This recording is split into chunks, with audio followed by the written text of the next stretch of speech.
Bismillahirrahmanirrahim. Assalamualaikum warahmatullahi wabarakatuh. Innal hamdalillah nahmaduhu wa nasta'inuhu wa nastaghfiruh wa na'udzubillahi min syururi anfusina wa min sayyiati a'malina may yahdihillahu fala mudhillalah wa may yudlil fala hadiyalah. Asyhadu an la ilaha illallah wahdahu la syarikalah wa asyhadu anna Muhammadan abduhu wa rasuluh. Allahumma shalli wa sallim wa barik ala sayidina Muhammadin wa ala alihi wa sahbihi ajmain. Amma ba'd. Alhamdulillah, senang sekali saya bisa berada di masjid apa namanya, mohon maaf? Masjid apa? Istiqomah. Waduh, masya Allah. Istiqomah itu sebuah kata yang kalau kita ingat tuh berat ya kayaknya. Berat nggak istiqomah, Ustaz? Ah, masa? Iya, yang enteng istirahat ya Pak ya. Nah, tapi istiqomah bisa jadi ringan Pak. Istiqomah bisa jadi ringan kalau kita niatnya memang betul-betul mau istiqomah, insya Allah ringan ya. Buktinya kalau kita lihat, tadi saya barusan berkenalan juga dengan seorang Tionghoa mantan kafir ya. Betul ya, mantan kafir ya? Sama, saya juga mantan kafir, tenang aja. Ya, jadi kalau orang lama di kafir, tiba-tiba menerima nikmat iman Islam, masya Allah, istiqomah itu adalah sesuatu yang kita kejar. Kenapa kita kejar? Karena kita maunya husnul khotimah. Masya Allah, alhamdulillah. Tadi sudah diperkenalkan nama saya di YouTube, namanya Dondi Tan. Nah ya, saya sama Korean ini sama-sama orang Cina. Sayanya Tan, dia C-nya Huang. Ya, jadi saya setan, dia C Huang. C itu marga maksudnya. Jadi kita dua orang kita ini, kita tidak pernah bisa milih dulu mau lahir jadi orang Cina, betul? Kenapa? Takdir dari Allah Subhanahu Wa Taala. Kita nggak bisa milih mau lahir jadi orang sipit, mau jadi orang belok, atau mau jadi orang bule, atau mau jadi orang hitam, nggak bisa milih. Bapak-bapak pun tidak bisa milih lahir jadi orang Aceh, betul Pak? Betul. Tapi kalau tak kenal maka ta'aruf Pak. Ya, maka Allah Subhanahu wa taala menciptakan manusia bersuku-suku dan beras supaya kita saling ta'aruf, supaya kita saling mengenal, supaya kita saling berkasih sayang, supaya kita saling menghormati. Suku lain, ras lain, tidak ada yang lebih baik di mata Allah Subhanahu wa taala kecuali yang paling bertakwa. Betul Pak? Itu yang membuat saya mau masuk Islam. Ya, kalau Korea nanti kita gali ceritanya, tonton di channel Dondi Tan. Masya Allah ya. Baik, alhamdulillah saya kembali ke fitrah tahun 2014 ya, setelah hati saya panas selama 2 tahun. Oh, hati kok panas? Kenapa? Karena kitab saya yang dulu dituduh tidak asli gitu. Ya, kitab saya apa? Kitab saya yaitu yang dulu disebut dengan, dulu saya nyebutnya Alkitab, tapi sekarang saya nggak mau nyebut Alkitab loh Pak. Dulu saya nyebutnya Injil, tapi sekarang saya nggak mau nyebut Injil.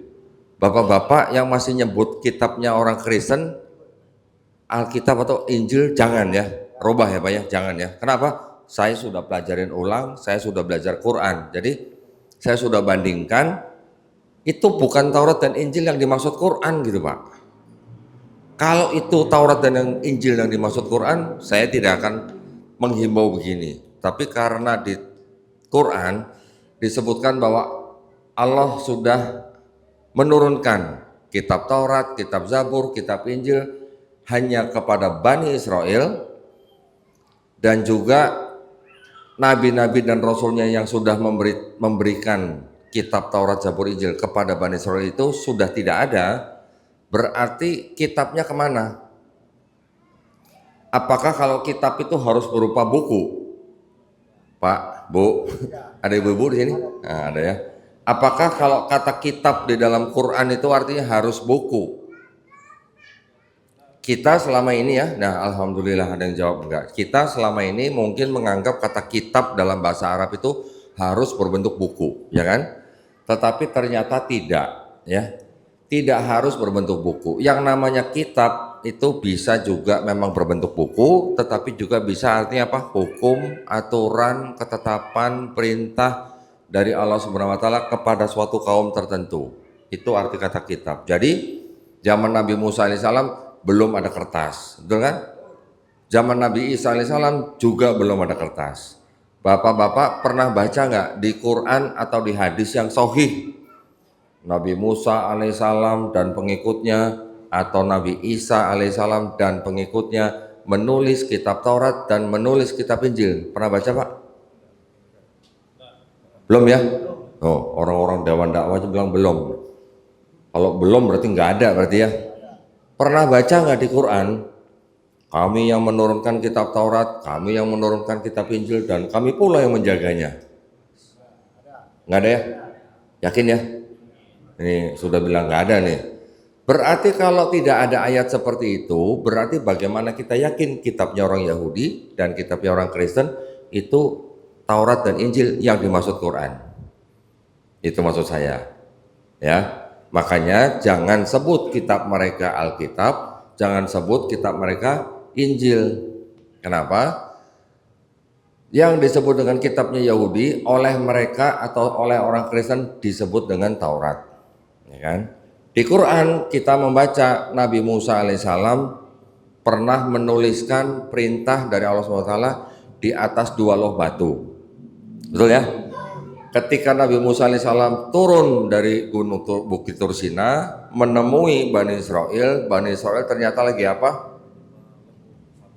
Menyembah patung sapi. Terus loh batunya diapain? Hah? Dihancurkan kan? Dihancurkan. Kemana sekarang loh batunya? Tidak ada ya. Berarti paling jauh yang kita bisa sebut sebagai kitab Taurat adalah 2 loh batu itu yang berbentuk fisik maksud saya. Kan sudah tidak ada. Berarti kalau begitu kitab Taurat, kitab Injil itu adalah wahyu-wahyu sebenarnya yang diterima oleh Nabi dan Rasulnya untuk Bani Israel pada zaman itu, ya kan? Ketika Nabi dan Rasulnya sudah tidak ada, kemana kitabnya? Sudah bersama dengan nabinya, karena kitab atau wahyu itu adalah pesan atau pengetahuan yang diterima langsung oleh Nabi dan Rasulnya yang masuk dalam kolbunya, betul nggak? Nabi Isa alaihissalam masih kecil digendong sama ibunya, ketika membela ibunya dari kaumnya berkata apa? Qala ini Abdullah ataniyal kitabah wa ja'alani nabiyya. Sesungguhnya aku adalah seorang hamba Allah, dia memberiku kitab apa? Kitab Injil. Apakah yang dimaksud Nabi Isa alaihissalam itu buku yang jatuh dari langit? Bukan ya Pak ya? Bukan. Berarti apa? Wahyu. Wahyu yang berisi hukum, ketetapan, perintah, aturan dari Allah SWT untuk Bani Israel pada zaman itu. Betul kan? Belum tentu berbentuk buku. Jadi ada berapa Injil Pak yang diterima oleh Nabi Isa di Quran? Ada berapa Injil Pak? 1. Cuman 1 kan? Kalau kitabnya orang Kristen yang disebut Injil itu ada berapa Injil Pak? Ada yang tahu Pak? Injil. Nah, kalau Injil itu spesifik berarti ada 4 yang disebut dengan Injil Matius, Injil Markus, Injil Lukas, Injil Yohanes. Kalau ada 4 yang di Quran maksudnya 1, berarti yang di Injilnya orang Kristen 4 ini Injil yang diterima oleh Nabi Isa bukan? Bukan. Itu maksudnya. Jadi jangan sebut itu Injil, karena itu bukan Injil yang diterima oleh Nabi Isa alaihissalam. Begitu maksud saya Pak ya. Saya mohon maaf kalau ada ustadz yang masih nyebut kitab mereka Injil, aduh sedih saya. Bukan, itu bukan Injil gitu ya. Atau yang menyebut kitabnya Yahudi Taurat gitu, itu juga bukan. Karena saya sudah pelajarin Pak, kitabnya Yahudi sekalipun yang disebut Taurat itu ada 5 kitab.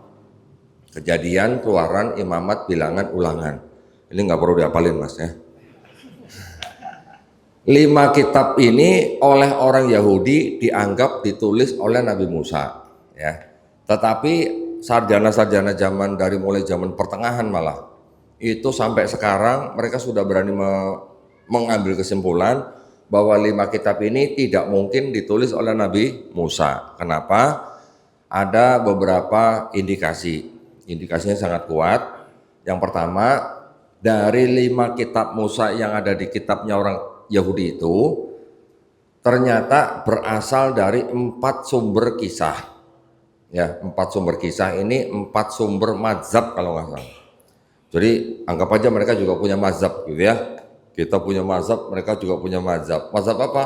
Mazhab Yahwis, mazhab Elohis, mazhab Deuteronomis, mazhab Priestly. Mazhab itu timbul ketika orang Israel diungsikan atau dibuang ke kota Babel di Babilonia kira-kira abad ke-6 sebelum Masehi.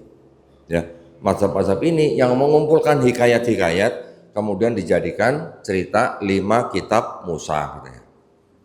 Satu itu. Karena 4 sumber, makanya banyak kisah yang diulang, banyak kisah yang kontradiksi. Ya, yang kedua, di dalam 5 kitab Musa ini ada cerita lalu matilah Musa. Kira-kira kalau ngomong gitu siapa yang nulis? Apa Musa? Bukan, ya kan?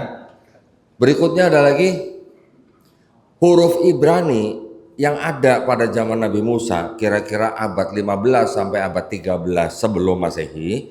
Huruf Ibraninya bentuknya beda dengan huruf Ibrani yang ada di dalam kitab Tauratnya orang Yahudi sekarang. Zaman Nabi Musa huruf Ibraninya disebut Paleo Hebrew atau kalau dalam bahasa Ibraninya Ketaf Ivri namanya.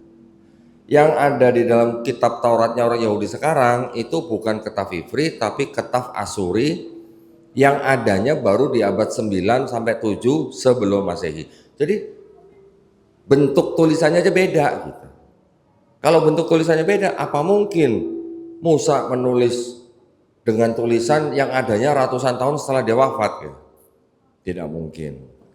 Berikutnya di dalam 5 kitab Musa itu ada nama-nama orang, nama-nama tempat yang adanya ratusan tahun setelah Nabi Musa tidak ada.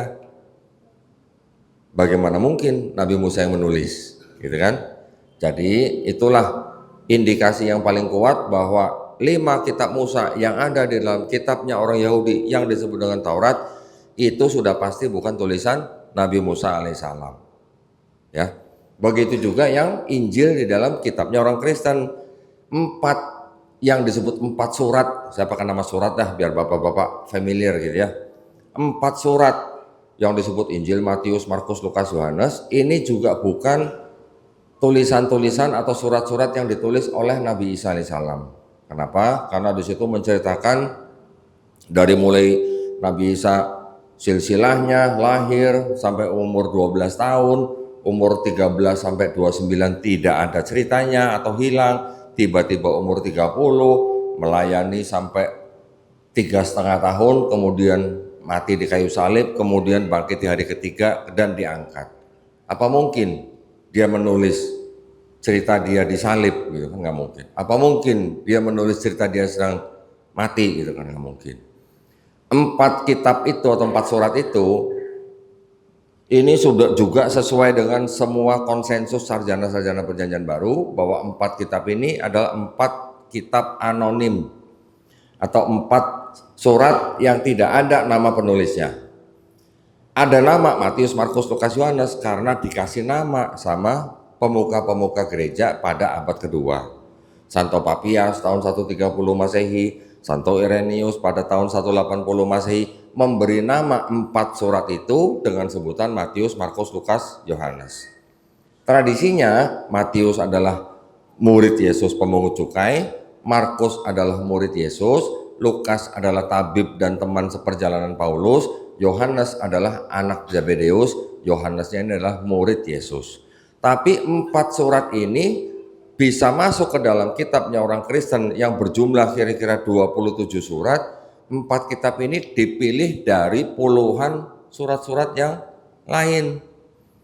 Dipilih.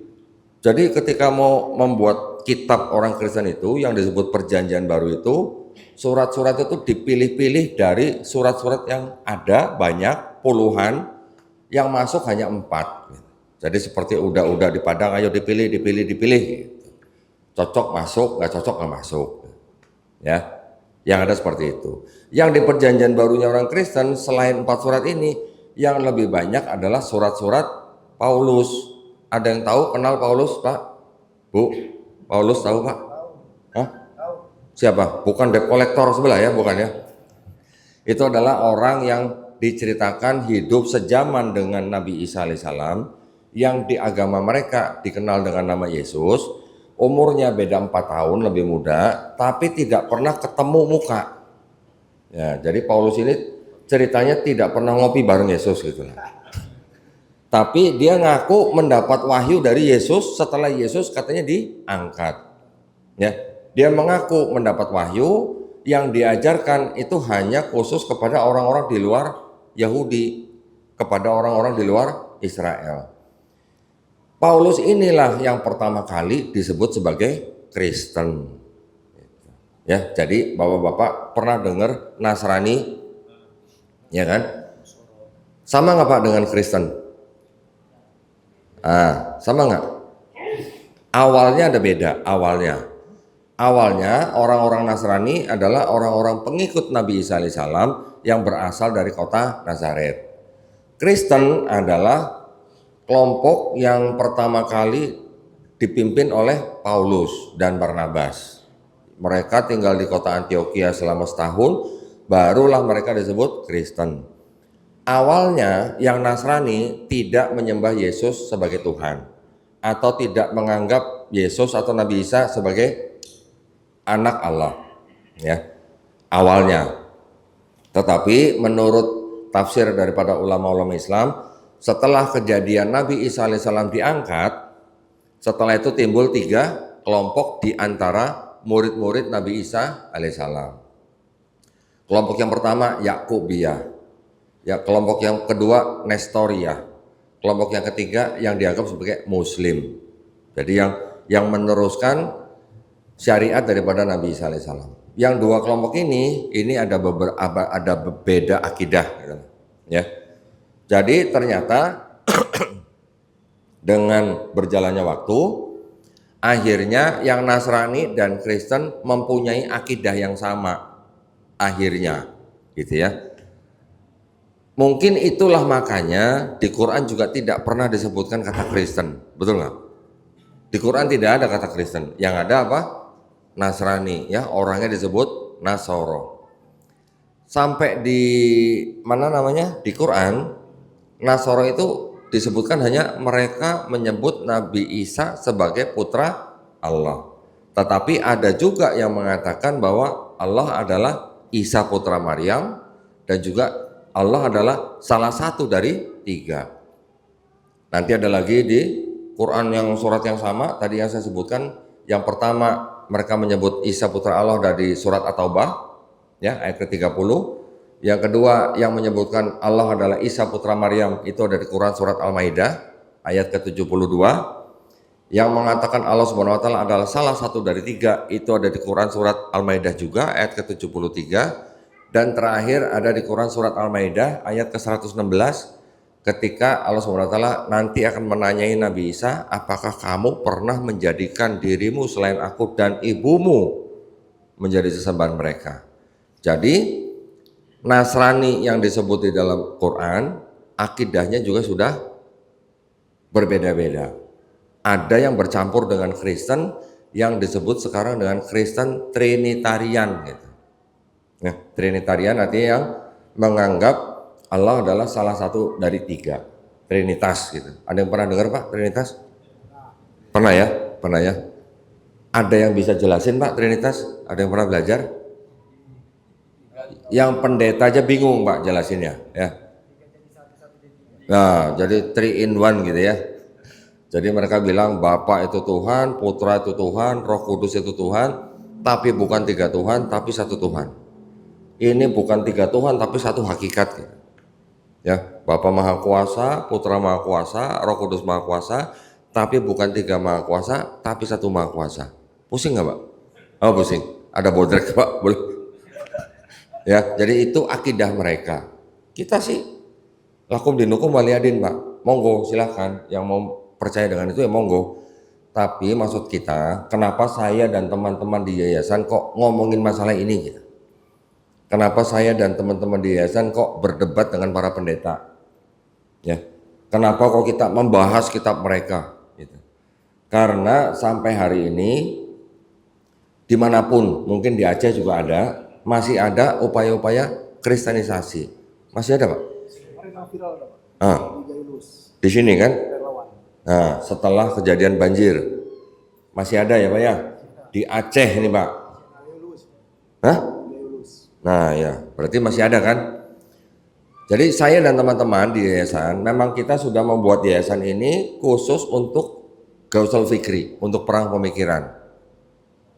Selama masih ada misionaris-misionaris yang mencari korban untuk dimasukkan agama mereka, kami merasa bertanggung jawab untuk memberikan kajian-kajian seperti ini dengan tujuan supaya Bapak Ibu umat Islam pada umumnya iman dan akidahnya tambah kuat, dapat dibentengi iman dan akidahnya dari upaya-upaya pendangkalan akidah dan juga upaya-upaya pemurtatan.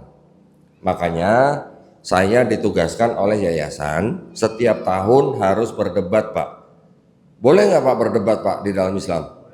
Hah? Boleh, malah diperintahkan ya. Nah, wajadilhum, Quran surat An-Nahl 125 ya Pak ya. Tapi harus dengan cara yang paling baik. Paling baik tuh gimana? Kita bayarin kopinya, kita sediain kamarnya buat nginep kalau perlu, ya kan? Kita bayarin tiket pesawatnya kalau perlu kan? Kalau perlu pulang kita amplopin supaya mau debat kan? Nah, nanti kalau udah debat gimana?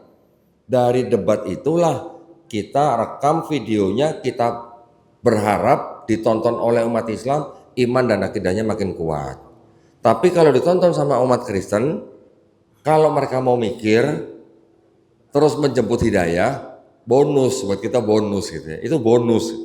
Kita nggak pernah mentargetkan mengislamkan siapapun dari debat itu. 2022 saya debat 2 kali. 2023 saya debat 2 kali. 2024 juga 2 kali. 2025 kemarin gagal saya Pak. Pendetanya pada nggak mau debat sama saya.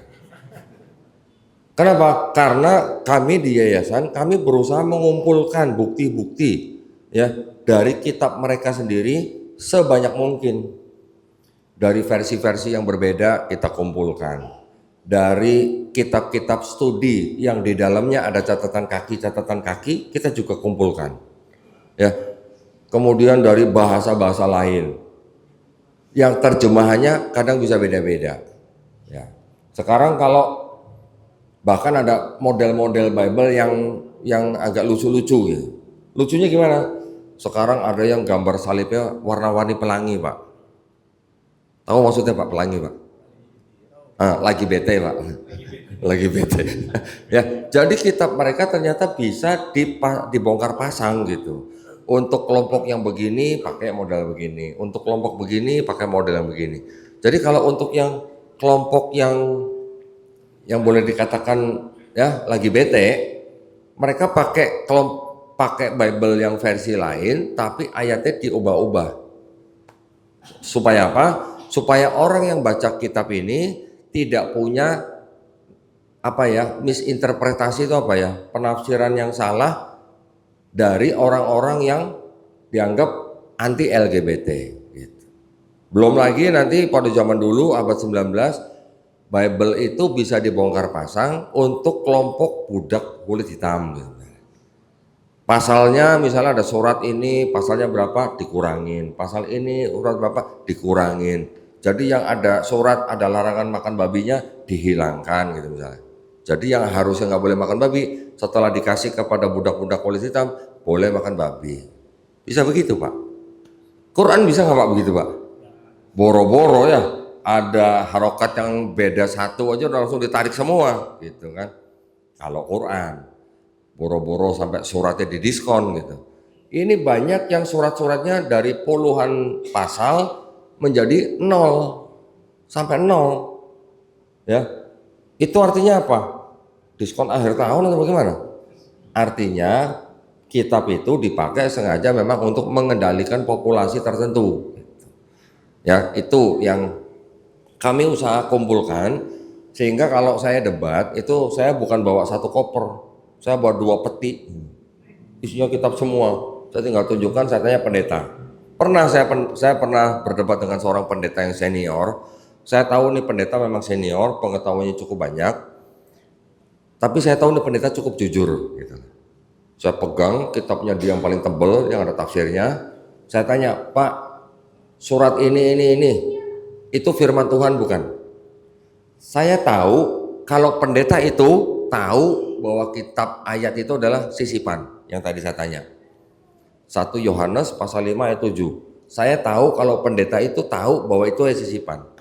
Tapi saya tanya depan penonton, tapi saya sambil pegang kitab yang ada tafsirnya, yang ada mengatakan bahwa ayat itu pasti tidak asli. Tapi saya nggak buka dulu, saya pancing. Pak, 1 Yohanes 5 ayat 7 itu firman Tuhan bukan? Dia jujur bilang bukan gitu. Di depan penonton, Pak. Ya penonton tepuk tangan lah, Pak, beginilah. Kok ada pendeta ngaku bukan firman Tuhan gitu. Ya. Habis itu saya tanya lagi, Pak, kalau begitu, kalau ada satu ayat di dalam kitab Bapak ada ayat yang bukan firman Tuhan, saya tanya, kalau gitu kitab Bapak yang ada di meja Bapak itu kitab suci bukan, Pak? Dia bilang apa? Bukan. Yang nonton tambah kencang tepuk tangannya begini. Buat kita sudah cukup, Pak, begitu sudah cukup ya. Buat kami dari yayasan ada pendeta mengaku seperti itu, buat kami sudah cukup. Biarkan yang menonton yang menilai, ya kan? Kita tidak boleh menghina Tuhan mereka. Quran juga melarang. Kita tidak boleh menghina agama mereka. Kita tidak boleh menghina pribadi mereka. Kita tetap harus hargain lakum dinukum waliyadin. Tapi kalau dia ngaku itu bukan kitab suci, monggo silakan yang nonton yang menilai, gitu kan? Ya, nah ilmu yang mempelajari tentang kitabnya orang Kristen itu disebut dengan ilmu kristologi, ya. Tetapi Bapak Ibu, kita juga sekarang tahu ya pada zaman teknologi sekarang ini, pada zaman medsos sekarang ini, mereka juga membuat konten-konten yang menyerang Islam, betul nggak Pak? Memfitnah Islam, betul kan? Bahkan membuat konten-konten yang mengajak anak-anak kita, adik-adik kita untuk ikut agama mereka, betul kan? Banyak mereka bikin konten-konten buat adik-adik kita yang mungkin apa ya, ngelihat sesuatu yang hingar-bingar jadi senang gitu. Ada, itu sudah pernah saya tahu, sudah pernah saya bahas juga itu. Jadi maksud saya dari medsos itu mereka bisa pakai untuk menarik umat Islam masuk agama mereka. Jadi kita juga harus pelajari dong agama kita supaya kalau mereka menuduh, menuding, mengolok-olok atau memfitnah, kita harus bisa jawab. Bahkan, nih mohon maaf saya kasih tahu ya Pak ya, bahkan kalangan mereka juga belajar Quran. Untuk apa? Untuk dipakai ayat-ayatnya untuk memurtadkan orang Islam. Bisa nggak begitu? Ada Pak, ada aja yang murtad menggunakan ayat-ayat Quran. Karena orang Islamnya kurang ngaji, kurang sering ikut kajian, kurang sering baca tafsir. Ketika ditanya sebuah ayat, dia nggak tahu sejarah, dia nggak tahu asbabun nuzul, ditanya iya aja. Katanya salah ini Quran kalau begini, gitu. Banyak yang begitu Pak ya. Saya juga sering, didatangi oleh orang tua yang bawa anak, yang belajar ke luar negeri, pulang-pulang anaknya pada murtad. Banyak Pak. Mereka mau anaknya dapat pendidikan yang bagus, tapi mereka kirim ke negara yang salah. Kirimnya ke Kanada, ke Prancis, ke Australia. Pulang-pulang pada banyak yang murtad, ya.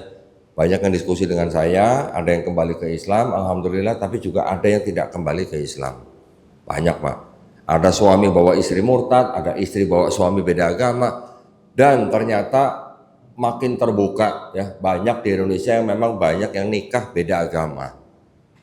Entah suami istri yang datang ke tempat saya atau anak-anak mereka yang datang ke tempat saya baru ketahuan bahwa orang tua mereka nikahnya beda agama. Jadi ya kita sekarang harus benar-benar bisa menjaga iman dan akidah kita, baik itu keluarga inti, suami istri yang masih muda ataupun yang sudah punya anak ataupun kerabat, sanak saudara, dari upaya-upaya pendangkalan akidah dan juga upaya-upaya pemurtatan. Bahkan saudara-saudara Islam kita yang ekonominya rendah itu juga harus mendapat perhatian dari kita, ya. Seperti Lasnas Dewan Dakwah ini jauh-jauh datang ke sini hanya untuk membentengi dan menguatkan akidah umat Islam di daerah bencana. Karena kalau zaman dulu ada bencana, tim misionaris datangnya duluan. Ya, belakangan tim Islam yang datang duluan, yang mereka belakangan. Ketika tim Islamnya sudah pulang, baru mereka datang belakangan. Ngakunya ngasih penghiburan, ya. Penghiburan apa? Selain ngasih bantuan misalnya sembako, mereka juga bilang mau kasih hiburan, penghiburan dengan cara nyanyi-nyanyi, tapi yang dinyanyikan apa? Lagu gereja, gitu ya. Jadi kita harus benar-benar waspada. Bukan berarti kita harus menolak bantuan mereka, enggak. Kita terima aja bantuannya, nggak apa-apa. Kalau beras ya terima, ya. Apalagi kalau duit. Gitu. Tapi penghiburannya nggak usah, gitu ya. Silakan kirimkan bantuan sosial dalam bentuk makanan, sembako, silakan kita terima. Tapi kalau ada penghiburan, apalagi sampai ada yang lebih spesifik lagi, pembelajaran kitab dan sebagainya, udah tolak aja yang begitu. Ya, ini.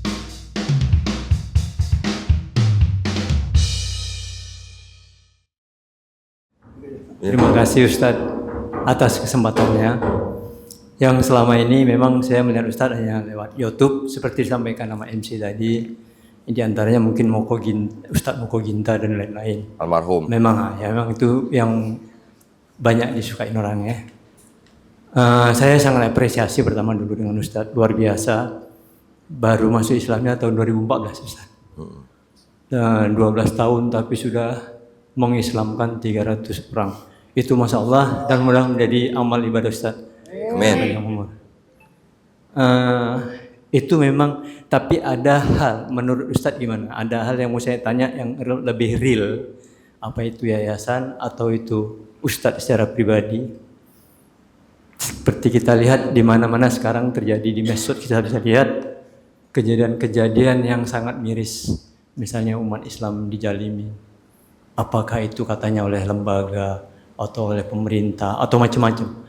Apakah kita umat Islam ini puas dengan ibadah kita sendiri? Merasa nyaman kita? Kita bisa ibadah dengan tenang. Terus kita gimana? Apa tindakan real kita sebagai individu yang ditanggung jawabin? Manusia yang paling baik adalah yang bermanfaat bagi orang lain. Kita melihat saudara-saudara kita seperti, kita nggak usah cerita satu persatu. Mungkin Ustadz sudah berangkat dari seluruh Indonesia, mungkin sudah pernah pergi dan banyak terlihat penyitaan tanah yang luar biasa. Apa tindakan kita secara real untuk menghadapi ini Ustaz? Itu ya, terima kasih. Baik. Saya jawabnya satu-satu. Kalau ditampung nanti saya lupa. Iya, saya juga banyak yang dihafalin jadi suka lupa.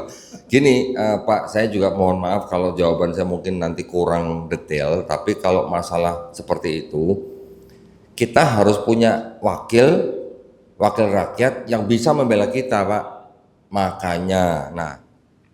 Makanya kalau pemilu jangan tergiur dengan serangan fajar gitu. Giliran butuh bantuan nggak bisa dimintain tolong, nah kan repot yang begitu. Makanya pemilu itu juga sangat penting.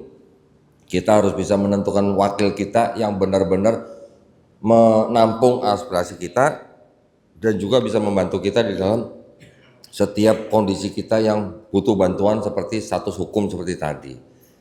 Yang jelas Pak, kalau namanya sesuatu yang sudah melanggar hukum negara, walaupun yang melakukan pejabat negara, insya Allah masih ada pejabat negara lain yang istilahnya dalam tanda kutip lurus dan bisa menegakkan hal tersebut Pak.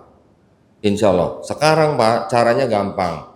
Bukan gampang maksudnya bagaimana ya, tapi kalau kita mau menarik perhatian se-Indonesia, viralkan Pak. Gunakan media, gunakan wartawan. Itu yang bisa memancing perhatian dari pemerintah bahkan senasional gitu. Biasanya kalau nggak viral di media Pak, kurang ditanggapi gitu. Ya Pak ya. Jadi yang pertama kita juga harus punya bantuan hukum yang kuat. Yang kedua kita juga harus viralkan Pak. Kalau nggak viralkan biasanya kurang gitu. Ya Pak ya. Baik, silakan yang lain. Atau Bapak maju sini Pak, supaya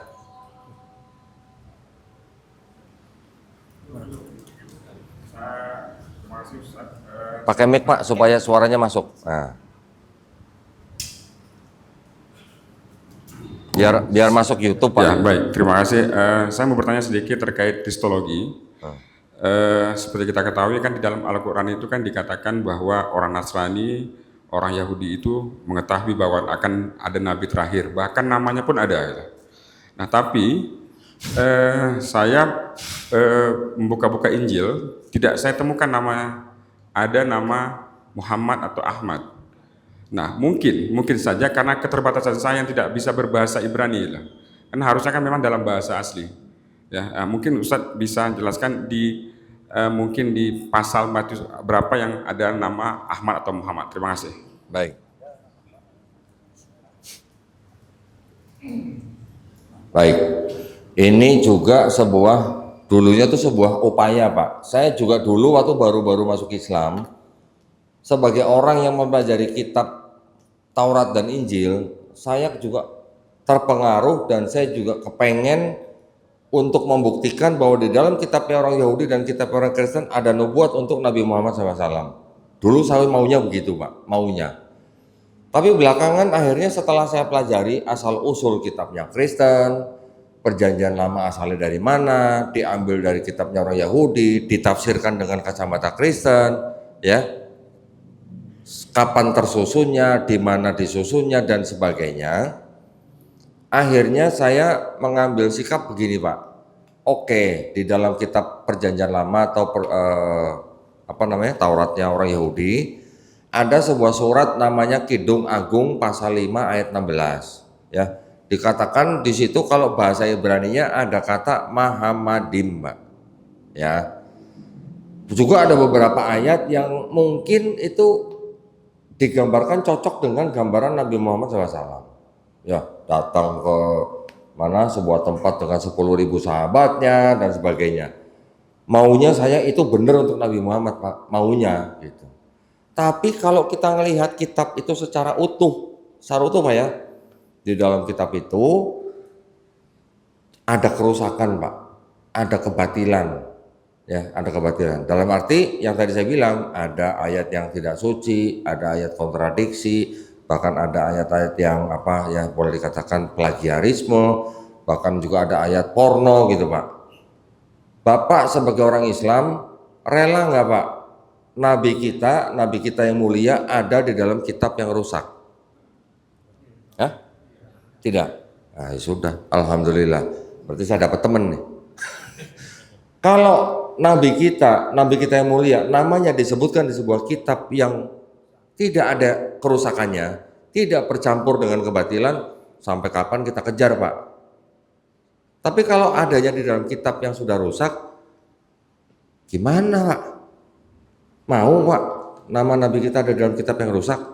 Saya jadi bertanya waktu itu kepada diri sendiri, kalau di dalam kitabnya Yahudi dan kitab Kristen tidak ada nama Muhammad atau Ahmad, apakah Quran jadi salah? Enggak. Tuh. Berarti kan kita sudah punya patokan sendiri, Pak, ya. Kan kita sebagai umat Islam kan patokannya Quran dan Sunnah. Kita juga baca hadis. Nabi Muhammad SAW juga berpesan kepada sahabatnya, bagaimana? Jangan kamu terima semua kitab mereka, jangan kamu tolak semua, bisa jadi itu masih ada kebenaran. Tapi kan itu menunjukkan bahwa kitab mereka sudah bercampur dengan kebatilan, Pak. Ya kan?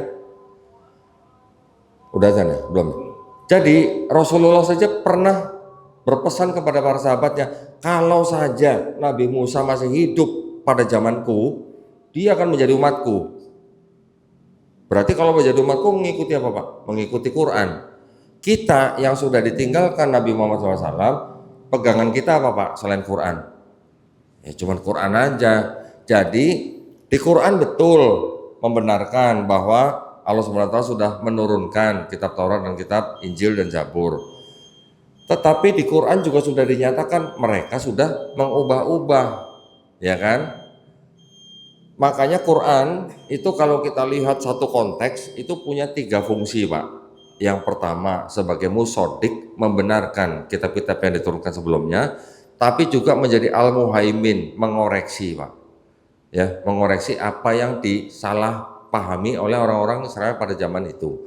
Yang ketiga sebagai mubayyin, yang menjelaskan apa yang salah, gitu, Pak, ya. Satu lagi, Pak, kata Mahamadim di dalam ayat tadi yang saya sebutkan itu di dalam seluruh perjanjian lama dipakai sebanyak 13 kali Pak. Kalau 13-13-nya kata Muhammadim atau Muhammad itu saya ganti dengan Muhammad, terus kemudian diterjemahkan ke bahasa lain, kira-kira matching nggak Pak alam ayatnya dalam satu ayat itu Pak? Hah? Nggak matching gitu Pak ya. Karena itu bukan nama orang yang dimaksud, itu adalah kata sifat Pak, yang terpuji gitu. Betul nama Nabi Muhammad SAW juga artinya yang terpuji. Tapi kalau saya ganti kata yang terpuji dengan kata Muhammad, terus kita baca satu ayat, jadi agak ngaco gitu artinya. Apalagi kalau ke-13 ayatnya saya ganti dengan Muhammad gitu Pak. Yang di perjanjian baru juga begitu. Kalau yang Kidung Agung 516 itu tadi mungkin kita sedang mencari nama Muhammad karena di Quran surat Al-A'raf 157 disebutkan ya, namanya tertulis di dalam kitab Taurat dan Injil. Kalau yang di kitabnya orang Kristen mungkin karena kita mencari karena di Quran surat As-Saff ayat ke-6 Nabi Isa alaihissalam mengatakan nanti akan ada rasul lagi bernama Ahmad. Saya sudah cari di dalam kitabnya perjanjian baru tidak ada kata Ahmad Pak. Jadi saya mengambil kesimpulan bahwa kitabnya orang Yahudi dan kitabnya orang Kristen ini bukan Taurat dan Injil yang dimaksud oleh Quran surat Al-A'raf 157 dan Quran surat As-Saff ayat ke-6 Pak. Itu aja. Cukup menjawab Pak? Alhamdulillah. Saya juga nggak mau Pak kalau nama Nabi kita yang mulia ada di dalam kitab yang rusak gitu Pak. Ya, barakallahu fikum. Azan ya Pak? Hah? Oh satu lagi, boleh silakan. Ya, oh mana dulu nih, gantian Pak, silakan.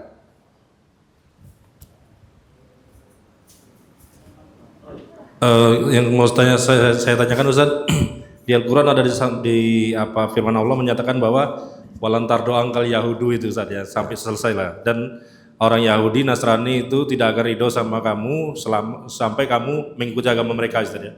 Sementara selama ini kan kita di NKRI kan diperintahkan pemerintah supaya saling menghormati, menghormati satu sama lain agama gitu.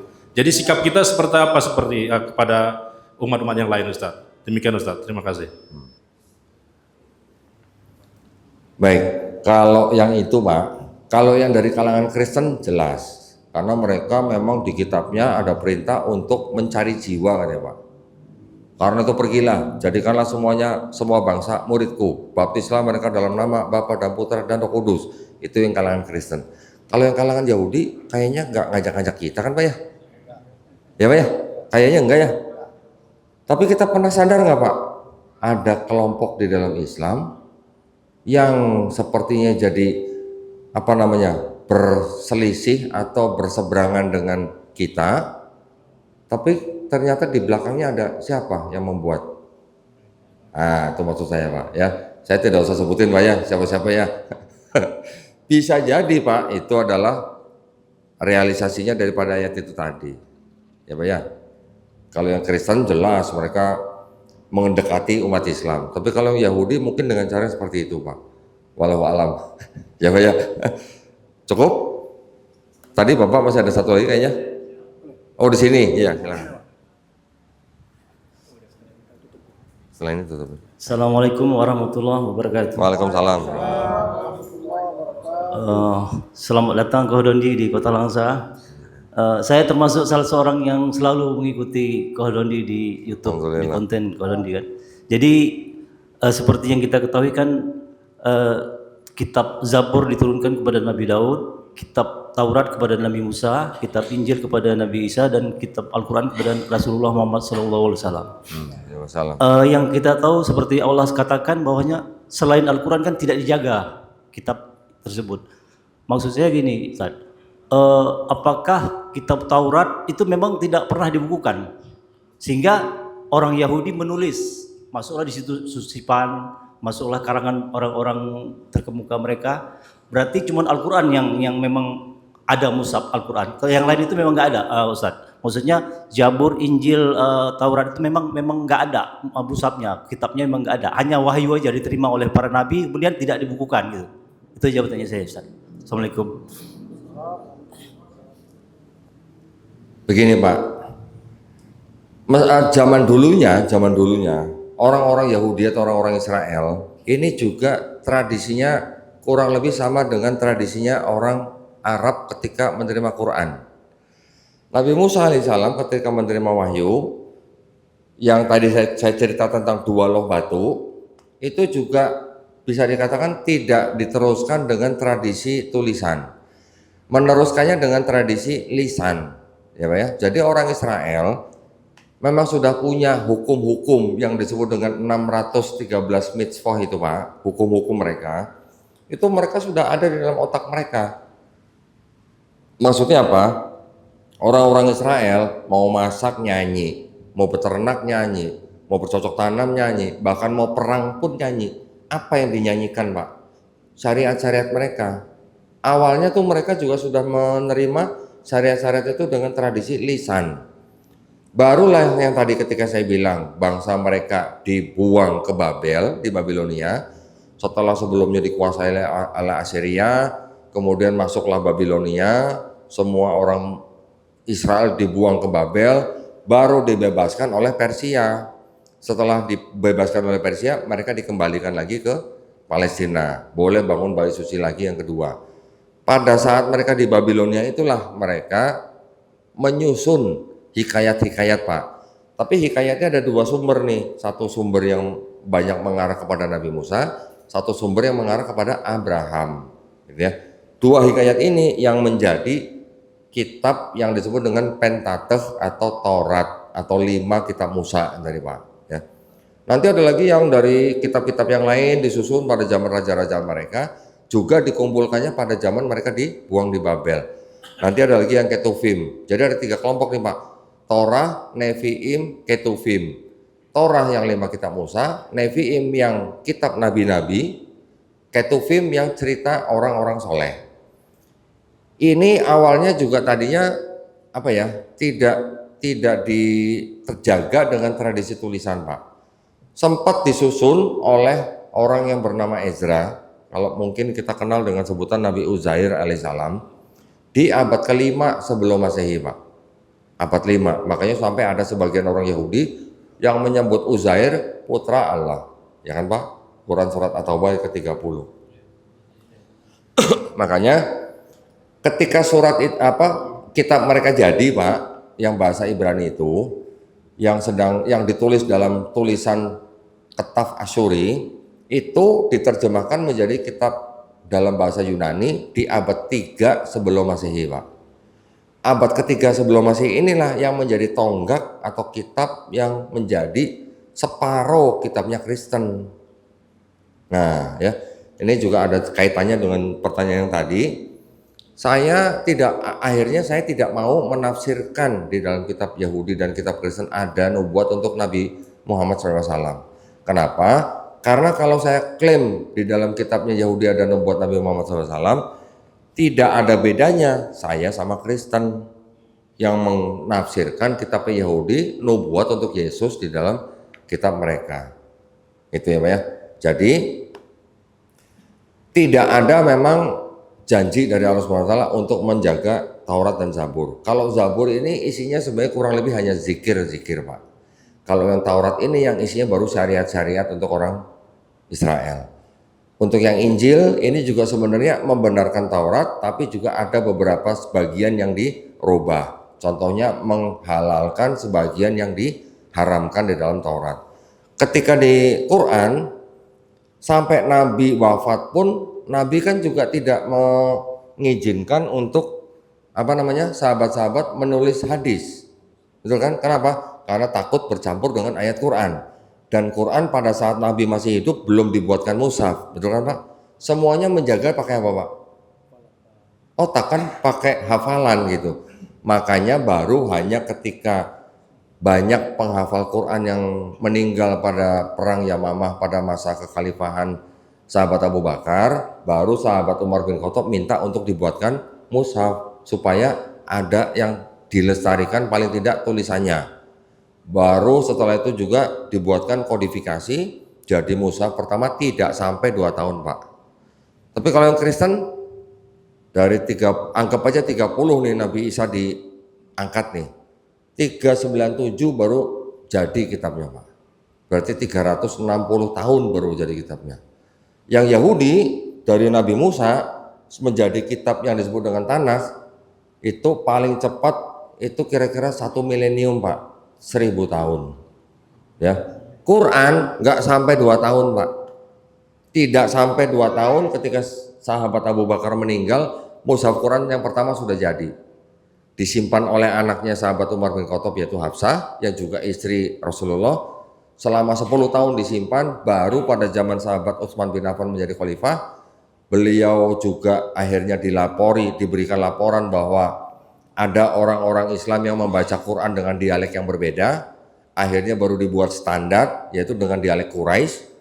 Baru yang dialek-dialek lainnya dibakar, disalin ulang menggunakan master yang disimpan oleh Hafsah, anak daripada sahabat Umar bin Khattab.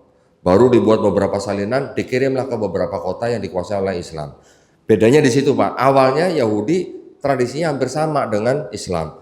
Tetapi setelah orang Islam dibuang ke Babel, orang Israel dibuang ke Babel, barulah mereka membuat tulisan-tulisan kitab mereka. Tapi itu pun sudah jaraknya jauh sekali dengan Nabi Musa. Tapi kalau di Islam, Nabi Muhammad SAW wafat tidak sampai 2 tahun sudah jadi mushafnya. Dan yang mengkodifikasi adalah orang-orang yang pernah ngopi bareng Nabi, pernah perang bareng Nabi, pernah jalan-jalan bareng Nabi.